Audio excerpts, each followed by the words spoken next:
Hi everyone, welcome back to Kavya classes. Miss Sapna, hopefully आप सभी लोग बहुत ही ज़्यादा अच्छे होंगे और क्लास को डेली अटेंड करते हैं। सॉरी, क्लास तो डेली बेसिस पे नहीं हो पा रही थी, इसके लिए रियली सॉरी। बट हाँ, ये है कि अब क्लास डेली होगी, आप लोग को कोई प्रॉब्लम नहीं होगी। और एक रिक्वेस्ट है, चैनल पे नए हो सो प्लीज़ चैनल को लाइक शेयर सब्सक्राइब जितना ज़्यादा हो सके आप लोग कीजिए। आपके सपोर्ट से ही हम लोग को एनर्जी मिलती है एक नया वीडियो बनाने की, एक नई क्लास डालने की, जिससे हम लोग को ये लगता है कि हाँ, आप लोग का बहुत ज़्यादा सपोर्ट रहता है, तो उसी अकॉर्डिंग एनर्जी भी बहुत ज़्यादा होती है। तो अगेन थैंक यू आप सभी लोगों को। जैसे कि आज हम डिस्कशन करेंगे इस पे कि बेसिकली जो सीटेड एग्जाम के पैटर्न के बारे में कुछ जानेंगे और उसमें क्या क्या सब्जेक्ट होते हैं, कितने नंबर पे पासिंग मार्क है, कितना नंबर चाहिए आपको। तो ये सारी चीज़ों के बारे में हम जानेंगे और क्या स्ट्रेटेजी होनी चाहिए आपको एक अच्छा नंबर लाने के लिए, बहुत ही ज़्यादा मार्क्स गेन करना है उसके लिए कैसे हम पढ़ें, इन सब के बारे में हम बहुत डिटेल से बात करेंगे। और क्या क्या सब्जेक्ट इसमें पूछे जाते हैं उन सब चीज़ों के बारे में हम जानेंगे। इसमें होता क्या है कि हम लोग पहली बार क्या होता है कि अगर किसी भी एग्जाम को हमको क्वालिफाई करना है, ठीक है, तो उसके बारे में पहले उसका सिलेबस जान लेंगे। पहले तो ये जानेंगे वो एक्चुअल में एग्जाम है क्या, वो चीज क्या है, उसमें क्या क्या सब्जेक्ट है, क्या उसका सिलेबस है, कैसे हम इसकी स्ट्रेटेजी बनाएं और कैसे हम इसको आगे तक पढ़ सकते हैं। इन सब जानकारी को आज आपको मिलेगी, ठीक है क्या? यही सारी जानकारी आज आपको मिलेगी। तो बेसिकली हम बात क्या करेंगे कि सीटेट आ गया है, इसका नोटिफिकेशन ऑफिशियल सीटेट वेबसाइट पर है, ठीक है, सीटेट के बारे में, ठीक है, सीटेट आ गया है, इसका नोटिफिकेशन आ गया है। अब हमें भी सितंबर 1 सितंबर से 1 वीक तक हो सकता है इसका फॉर्म फिल होने लगे। अभी कोई इसकी वेबसाइट पे कुछ आया नहीं है, बस इतना आया हुआ है कि इसका नोटिफिकेशन आ गया है। Okay, that's clear. फिर क्या देखेंगे, अगर हम बात करते हैं सीटेट में, देखिए सीटेट केबीएस में भी है, वो है, टीजीटी पीजीटी में तो अब उतना मान्य तो नहीं है, लेकिन केवीएस हुआ, इन सब में क्या होता है, और डीएसएसबी हुआ, इन सब में सीटेट मांगता है। सीटेट क्वालिफिकेशन आपके पास है तभी आप इस एग्जाम में बैठ सकते हैं। ये एक ऐसा एग्जाम है, टीचिंग का कह सकते हैं, ये टीचिंग का एग्जाम है जिससे हमें एक सर्टिफिकेट मिलता है कि हम एक बहुत अच्छे टीचर हैं और आगे हमें और आगे जाने का अपॉर्चुनिटी हमें मिलती है, ठीक है। तो हम क्या देखेंगे, सीटेट की अगर हम बात करेंगे तो सीटेट में हम सब्जेक्ट की बात करेंगे तो इसमें 5 सब्जेक्ट से कोई भी पास होता है, मतलब 5 सब्जेक्ट इसमें होते हैं, बेसिकली 5 सब्जेक्ट। फर्स्ट हम क्या देखेंगे, हिंदी, ठीक है, second English, third math, okay, and fourth EVS, and fifth Sanskrit, ठीक है, सीडीपी, ठीक है।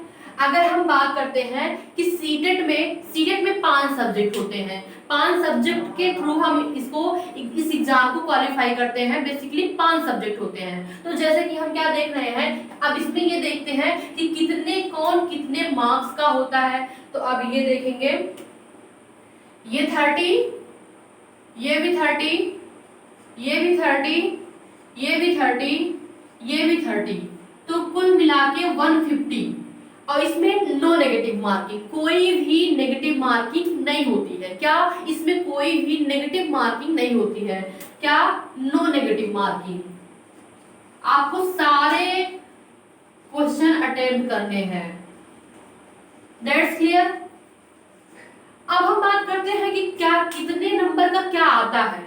तो क्या देखेंगे कि इसमें हम देखते हैं हिंदी में 15 नंबर क्या होता है, सिलेबस का होता है, मतलब इसका जो रहता है। और 15 नंबर क्या होता है, 15 नंबर की पेडागॉजी आती है।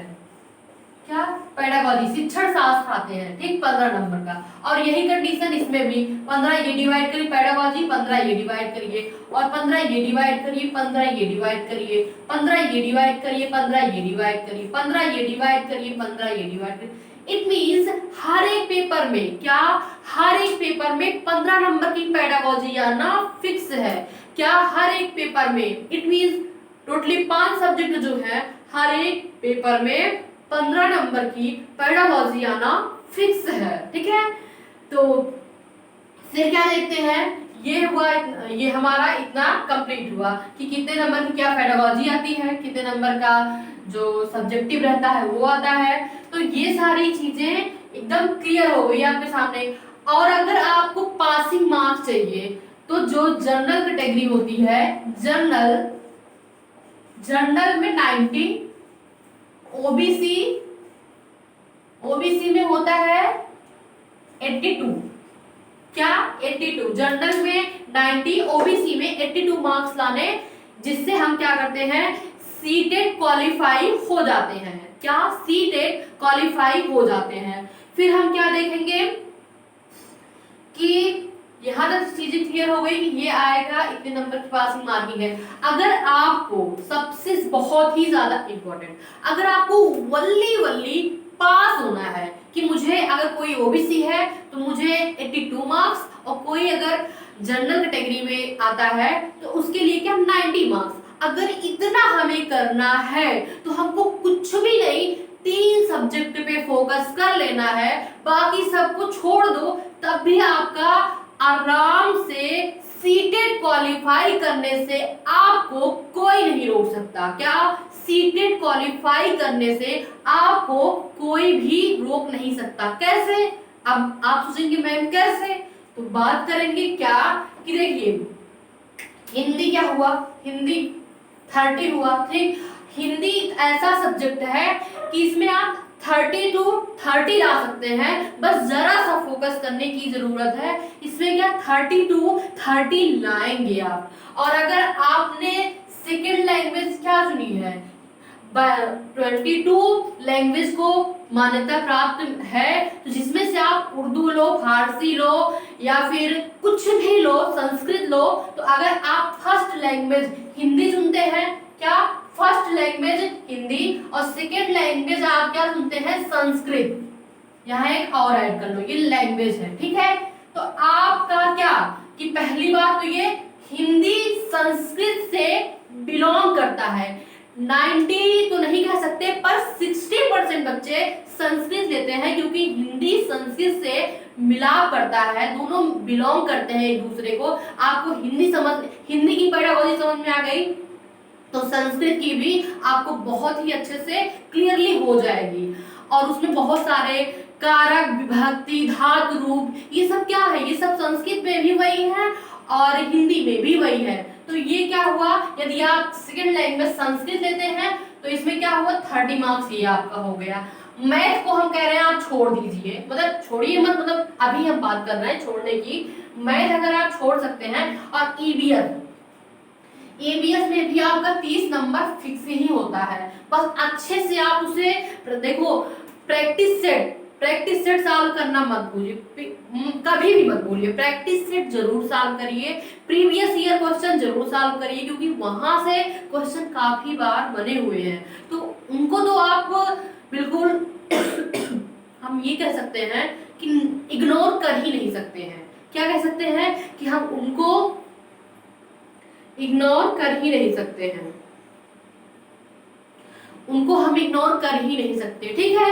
तो ये हो गया। और सीडीपी में कितना 30, सीडीपी में बहुतों का नंबर 30 आता है। क्या सीडीपी में बहुतों का नंबर 30 आता है, 30 ना मान के चलो तब भी तो 27, 28 तो मान ही सकते हैं, ठीक है। तो टोटल हमारा 30 यानी 90 हो गया।